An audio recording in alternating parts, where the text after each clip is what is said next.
5 আগস্টের গণ অভ্যুত্থানের পর ভারত বাংলাদেশের সম্পর্ক যেমন একদিকে দিন দিন খারাপ হতেই আছে, অপরদিকে বাংলাদেশের সাথে পাকিস্তানের সম্পর্কের উন্নয়ন ঘটছে। আর এতেই উদ্বেগ সৃষ্টি হয়েছে ভারতে। এমনকি ভারতীয় গোয়েন্দারা আতঙ্কে প্রমোদ গুনছেন বলেও উল্লেখ করা হচ্ছে। 18 ডিসেম্বর ভারতীয় সংবাদ মাধ্যম আনন্দবাজারের প্রতিবেদন থেকে এই তথ্য জানা যায়। প্রতিবেদনে বলা হয়েছে, 5 আগস্ট শেখ হাসিনা ভারতে পালিয়ে যাওয়ার পর থেকে দুদেশের মধ্যকার পরিস্থিতি বদলে গেছে। ভারত বাংলাদেশের মধ্যকার তিক্ততা দিন দিন বেড়েই চলেছে। আর এ কারণেই নাকি পাকিস্তানের সঙ্গে সখ্য বাড়ানোর চেষ্টা করছে ইউনূস সরকার। পাকিস্তানি নাগরিকদের ভিসার নিয়ম সহজ করেছে বাংলাদেশ। পাকিস্তানও বাংলাদেশি নাগরিকদের আরও বেশি সংখ্যায় ভিসা দেবে বলেও জানা গেছে। এই পরিস্থিতিতে প্রমোদ গুনছেন ভারতের গোয়েন্দারা।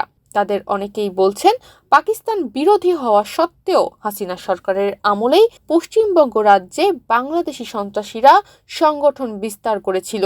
জেএমবি, একিউআইএস সহ একাধিক সংগঠনের আস্তানা পাওয়া গিয়েছিল পশ্চিমবঙ্গে। কূটনৈতিক বিশেষজ্ঞদের অনেকে বলছেন, পাকিস্তান এবং বাংলাদেশের সখ্য বৃদ্ধি স্বাভাবিকভাবেই ভারতের জন্য দুশ্চিন্তার কারণ তাতে ভারতের পূর্ব এবং পশ্চিম দুদিকেই এক মনোভাবাপন্ন প্রতিবেশী থাকবে। এছাড়া এতদিন বাংলাদেশের গোয়েন্দা এবং সেনাবাহিনীর সঙ্গে সমন্বয় করে তার মোকাবেলা করার সুযোগ ছিল ভারতের।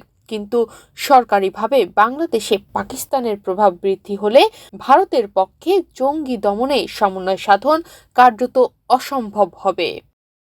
ভারতের কূটনৈতিক বিশেষজ্ঞ এবং গোয়েন্দাদের একাংশের আশঙ্কা, ভিসা নিয়ে ক্রমাগত বাংলাদেশে আসতে পারে পাকিস্তানিরা এবং বাংলাদেশি তরুণদের মধ্যে আরও ভারত বিদ্বেষী মনোভাব উস্কে দিতে পারে তারা। তনিমা রহমান, বাংলাদেশ প্রতিদিন।